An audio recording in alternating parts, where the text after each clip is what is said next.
Imagine waking up tomorrow morning and realizing that some of the thoughts inside your head might not be yours anymore. Imagine somebody figuring out how to erase parts of your personality, how to break down your resistance, how to manipulate your memories, how to make you terrified of something that never happened, or convince you that something did happen when it never did. Imagine being given a drug without your knowledge, locked inside a room, observed, tested, pushed further and further psychologically, while somebody behind a wall takes notes. And now imagine finding out that the people doing it weren't criminals. They weren't some underground cult.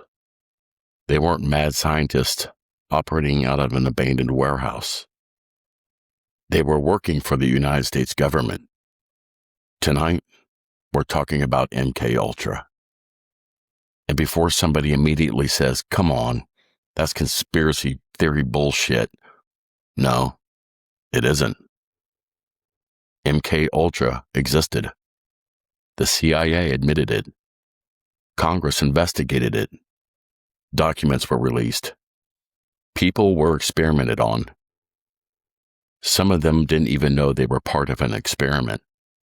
And then, just when investigators might have finally discovered exactly how far it went, most of the records were destroyed. So tonight, I'm not going to sit here and try to convince you that Mkultra was some misunderstanding. I'm not going to tell you everybody involved had good intentions. And I'm definitely not going to tell you that we know the whole story, because I don't believe we do. I believe Mkultra happened. I believe human beings were treated like laboratory animals. And after reading what the government itself has acknowledged, the question that bothers me isn't, was Mkultra real? The question is, what the hell did they do that we still don't know about? Welcome to One Guy, Two Cups. Grab yourself a cold one, because this story gets dark. Part 1. The War for the Human Mind. To understand Mkultra, we have to go back to the beginning of the Cold War. World War II has just ended. But almost immediately, the United States and the Soviet Union were staring each other down. Nuclear weapons, espionage, secret agents, propaganda, assassinations. Every government was terrified that the other side had discovered some weapon they had not discovered themselves. And one of those possible weapons was the human mind. American intelligence officials became increasingly worried that the Soviet Union, China, and other communist governments had developed ways to control prisoners. There were stories of captured soldiers making bizarre confessions. People suddenly repeating communist propaganda.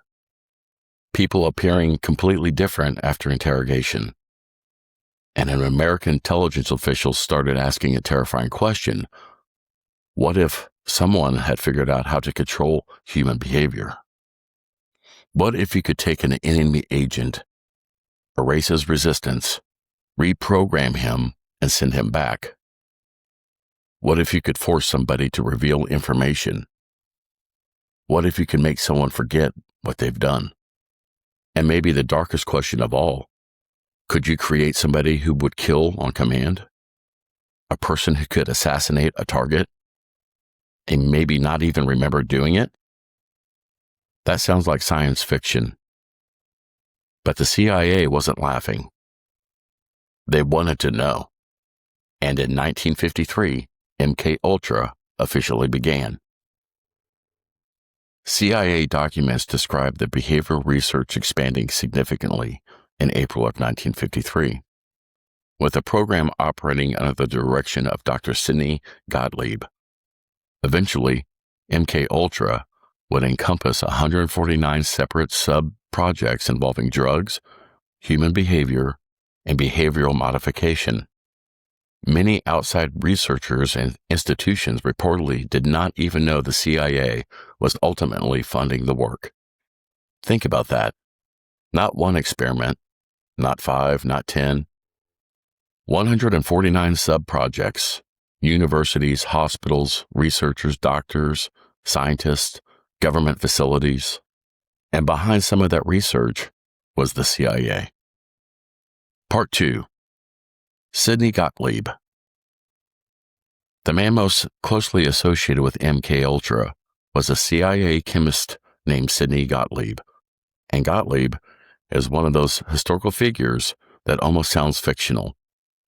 He wasn't some muscle-bound military guy. He wasn't walking around dressed like a movie villain. He was a chemist, a scientist, an intelligence officer. And he was extremely interested in substances that could alter human behavior, especially one drug, LSD. Today, most people associate LSD with the counterculture of the 1960s, psychedelic music, hippies, Woodstock. But intelligence agencies saw something completely different. They saw a potential weapon. A tiny amount of LSD could completely distort a person's perception of reality. Time changed, colors changed, fear changed, identity changed. Someone could become paranoid and confused, terrified and suggestible. And the CIA wanted to know what could be done with that. Could LSD make someone talk? Could it destroy someone's ability to lie? Could it make an interrogation easier? Could it disorient an enemy agent? Could it be slipped into somebody's drink before an important meeting? Could somebody be humiliated publicly after being drugged? And apparently, there was only one way to find out. Give it to people. Sometimes without telling them. Part 3. Unwitting subjects. This is where Mkultra stops being some fascinating Cold War intelligence story and becomes horrifying. Because we're not just talking about volunteers signing paperwork and saying, "Yes, I understand the risks." And some people didn't know.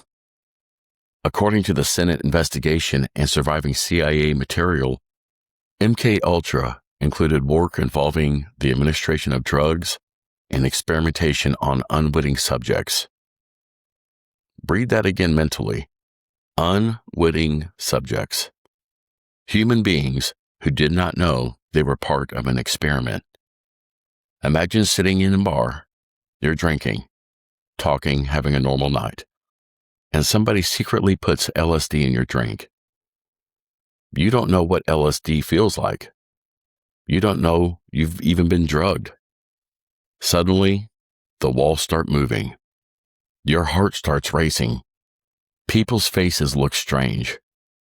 You're confused. You think you're losing your mind. Maybe you think you're dying. Maybe you think somebody is coming to kill you. And somewhere nearby, somebody knows exactly what's happening to you because they're watching.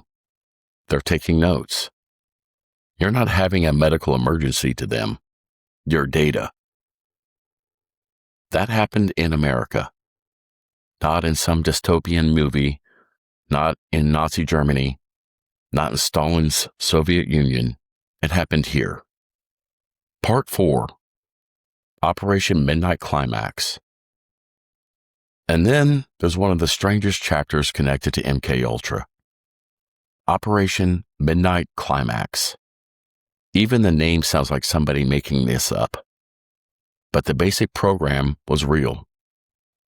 CIA-associated safe houses were used to observe unsuspecting men after they had been lured into controlled environments. Sex workers were used to bring men into rooms. The men could then be secretly drugged, while CIA personnel observed what happened behind one-way mirrors. Just picture the scene. In 1950s America, a man walks into an apartment. He thinks he's there for one reason. He has no idea he's entered a government experiment. No idea he's being watched. No idea that somebody may be altering his perception with a powerful hallucinogen. And behind the wall, CIA personnel are observing. What happens when he gets frightened? What happens when he's confused? Does he reveal secrets? Can his behavior be manipulated? How vulnerable does he become? That isn't rumor in the sense that Mkultra itself is rumor. The government's own investigations expose secret drug testing on unwitting people. And once you accept that, you start understanding why this story has never gone away. Because if they were willing to do that, what else were they willing to do? Part 5, Frank Olson. And now we come to the part of the story that I find especially disturbing. A man named Frank Olson. Olson was an American scientist who worked in the United States Army. In November of 1953, Olson attended a retreat at Deep Creek Lake, Maryland, with CIA and Army personnel. During the gathering, LSD was put into a drink. CIA accounts acknowledged that Olson did not know exactly what drug he had taken until afterward. Following the experience, Olson's behavior changed. He became deeply troubled. He was taken to New York. He met with a doctor associated with the CIA-supported research. And then, during the morning hours of November 28, 1953, Frank Olson went through the window of a New York hotel room, 10 stories up. He died. The official account treated the death as suicide, and a later CIA history said an internal investigation concluded that the LSD experiment could have acted as a trigger contributing to Olson's death. Imagine being his family. The person you love works for the government. He suddenly starts acting strangely. Then he dies. And you don't know the entire story. Years later, you learn that the government secretly gave him LSD shortly before his death. How would you react?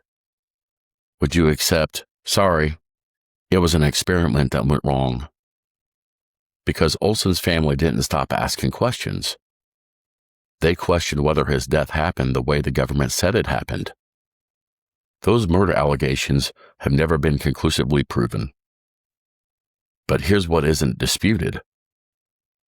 Olson was secretly exposed to LSD.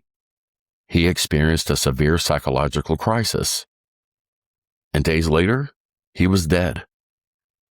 In 1975, revelations about CIA drug experiments finally brought greater attention to what happened. The U.S. government eventually reached a settlement with Olson's family, and President Gerald Ford formally apologized to them.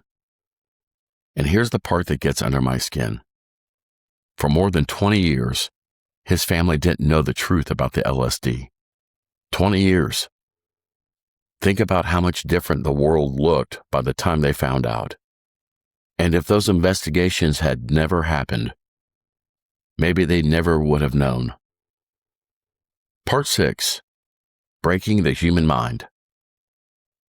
LSD wasn't the only thing Mkultra explored. The surviving documentation describes research involving behavioral modification, drugs, hypnosis, alcohol, and other techniques. Some projects examine human psychology. Some involve substances. Some involved neurological research. The central question was brutally simple. Can human behavior be controlled? And the deeper you go into the subject, the more uncomfortable that question becomes. Because manipulating somebody doesn't necessarily mean turning them into a robot. You don't have to install some imaginary computer chip in somebody's brain.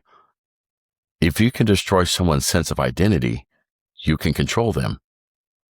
If you can create fear, you can control them. If you can make somebody completely dependent on you, you can control them. If you can disorient them until they don't know what's real, you can control them. Isolation sleep deprivation, drugs, hypnosis, sensory manipulation, repeated psychological pressure. Those methods can break people down. And once somebody has psychologically broken, what can you build in that empty space? That, to me, is the real horror of MKUltra. They weren't researching ghosts. They weren't chasing aliens. They were studying us, human beings, our fear, memory, our identity, our weakness. Part 7, Dr. Edwin Cameron.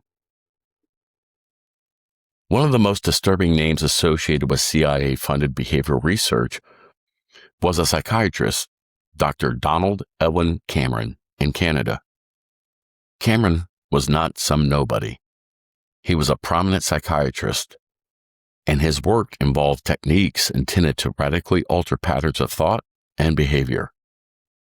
Patients underwent extreme psychiatric procedures. Some received large amounts of drugs.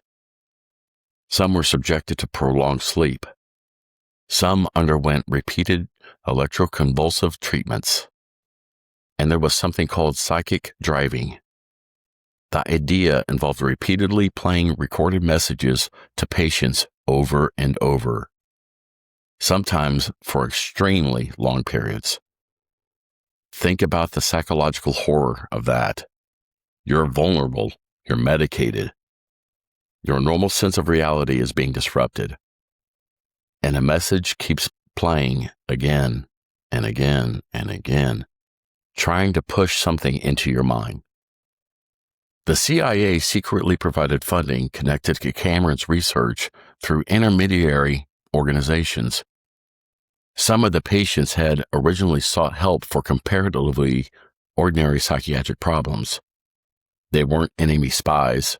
They weren't captured Soviet agents. They were patients, human beings looking for help. And years later, some described devastating consequences: memory problems, loss of identity, difficulty functioning, parts of their previous lives seemingly erased. If the goal was to figure out whether a personality could be broken down, those patients paid the price. Part 8, the Manchurian Candidate Question. This is where we get into something that has haunted MKUltra discussions for decades. Could the CIA create a programmed assassin, a human weapon, a real-life Manchurian candidate? There is no surviving document proving that CIA successfully created some perfect hypnotically programmed assassin, and that's important. But what I find interesting is that they were willing to investigate behavioral control in the first place. Because once somebody asked the question, can we make a person do something against their will? You already know the direction they're taking. Maybe they never succeeded. Maybe they discovered that the human mind is too unpredictable. Maybe the movies exaggerated what was possible. Fine. But that doesn't make me feel better, because the experiment itself is the disturbing part. Somebody inside the United States intelligence community looked at another human being and thought, we can break this person's mind enough to control what they do. And that happened. And that should bother everybody. Part 9, the records disappear. Now here is the moment where the entire story becomes almost impossible to fully reconstruct. 1973. Watergate was exploding. The intelligence community was facing increasing scrutiny. Sidney Gottlieb was retiring, and MKUltra records were ordered destroyed. Destroyed. The CIA's own historical material acknowledges that Gottlieb destroyed his MKUltra office records in 1973 at the direction of senior CIA official Richard Helms. Sit with that for a second. You're conducting highly secret experiments involving drugs and human behavior. Some subjects don't know they're being experimented on. And then the files are destroyed. And we're supposed to believe we can reconstruct the entire story afterward. How? We can't. That's not me being dramatic. That's literally the problem investigators faced. Most of the primary operational records was gone. Except somebody made a mistake. They missed some files. Years later, investigators discovered approximately 20,000 pages of financial and administrative records connected to Mkultra, because those records had been stored separately. Those forgotten records provided information about 149 Mkultra sub-projects. Think about the irony. We know as much as we do about Mkultra, partly because somebody apparently failed to destroy everything. And that raises a question I can't get away from. If the leftover paperwork told us this much, what was the paperwork they successfully destroyed? Names, methods, victims, results, failures, deaths, operational experiments? We don't know. And anybody who tells you they know everything Mkultra did doesn't. Nobody can. Because the records that would answer those questions were burned, shredded, destroyed, gone. Part 10. Congress finds out. By the mid-1970s, America was beginning to learn about things its intelligence agencies had been doing behind closed doors. The Church Committee investigated abuses by intelligence agencies. The Rockefeller Commission investigated CIA activities. And eventually, Mkultra came into public view. Then in 1977, the United States Senate held a hearing specifically titled Project Mkultra, the CIA's program of research in behavioral modification. That's not the title of some conspiracy video. That's the United States Senate. And those hearings revealed a picture of government experimentation that should have shocked the country permanently. Drug testing, secret funding, universities and research institutions, behavioral experiments, unwitting human subjects, files intentionally destroyed. And again, the investigators only had the surviving pieces. You cannot investigate documents that cannot exist anymore. So when somebody asks me, do you really think Mkultra happened? My answer is, there's nothing to believe. It happened. The government says it happened. The debate is about how far it went. Part 11. The victims we don't know. This might be the darkest part of the entire story. We may never know who every victim was. Imagine being drugged in the 1950s. You have a terrifying psychological episode. Your family thinks you've lost your mind. Maybe your marriage falls apart. Maybe you lose your job. Maybe you spend the rest of your life wondering why something inside of you suddenly changed. And you die never knowing that you were part of an experiment. That's entirely possible, because the point of an unwilling test subject is that you don't know. And when records disappear, their stories disappear with them. No apology, no courtroom, no compensation, maybe not even an explanation. Just one damaged life, filed away somewhere under a project number. That's why Mkultra scares me more than a lot of paranormal stories. Because when we talk about ghosts or monsters or demons, there's always somebody who can say, I don't believe in that. Okay, fair enough. But Mkultra doesn't care whether you believe in it. There are government documents. There were congressional hearings. There were real people. There were real experiments. And there were real consequences. Part 12. Did it really end? Now here's the question you're probably already thinking. Did Mkultra actually end, officially? Yes. The program was phased out, changed, and later discontinued. CIA historical material says Mkultra continued until 1967, with remnants continuing under another project until 1973. But I'm going to tell you where I personally struggle with this. Governments don't usually forget knowledge. If you spend 20 years researching human behavior, you don't suddenly erase what you've learned because a program changed names. Scientists still know what they've learned. Intelligence officers still know what they learned. Techniques still available. Research still exists. The name Mkultra can disappear. That doesn't mean every idea developed during Mkultra disappears with it. And I'm not claiming there is some secret Mkultra laboratory operating today. I don't have evidence of that. But I absolutely believe the lessons learned during those experiments influenced what came forward. How could they not? That knowledge doesn't vanish. And history repeatedly shows us that the intelligence agencies operate programs the public doesn't learn about until years later. That's the nature of classified operations. So when someone says, the government would never do something like that, I don't have to speculate. I can point backward. They really did.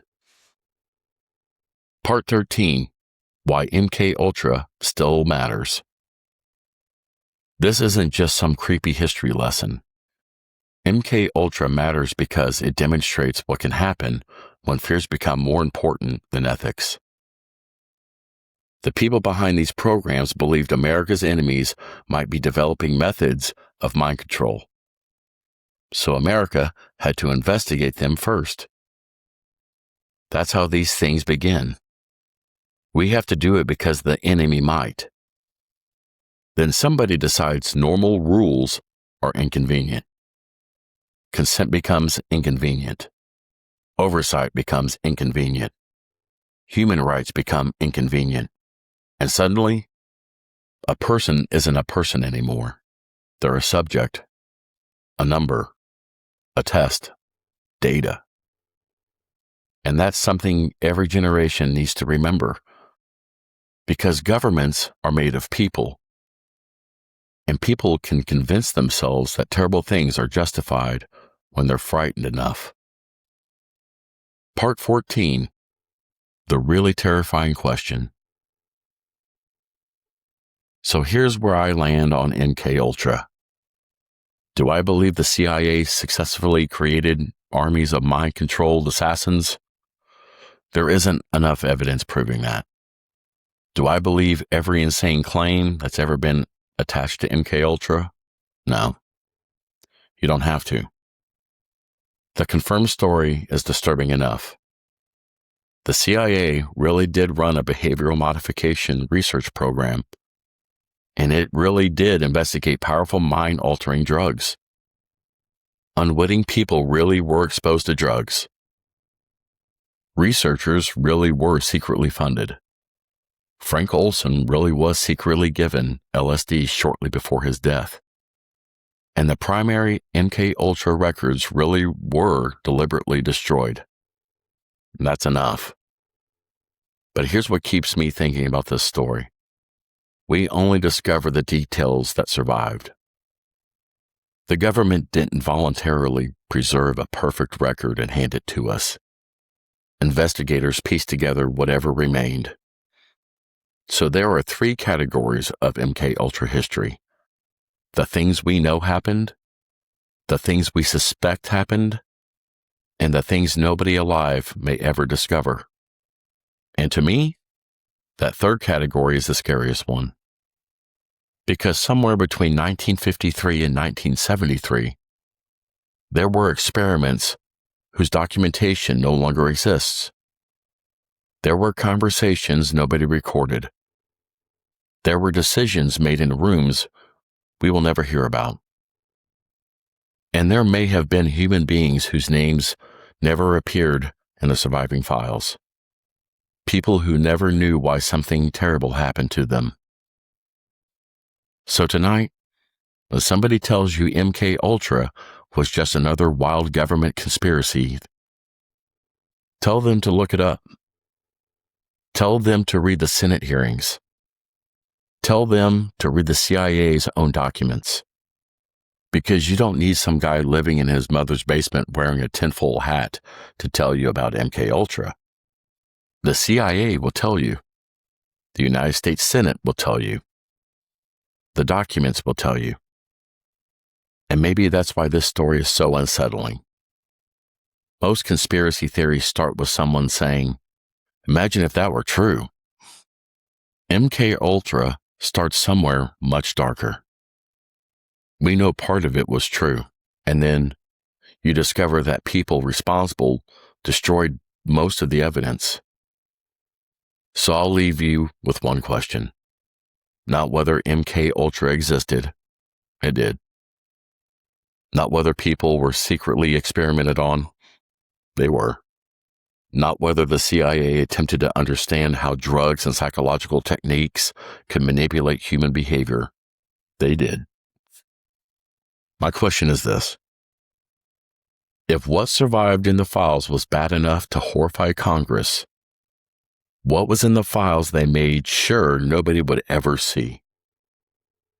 Maybe we'll never know. And maybe that was the whole idea. This is One Guy, Two Cups. If you enjoyed tonight's episode, hit the subscribe button, share this with somebody who loves the dark side of history, and leave me a comment. Do you think the public knows everything about Mkultra? Or do you believe the most disturbing part of the program disappeared when those files were destroyed? So grab yourself another cold one, and I'll see you on the next episode.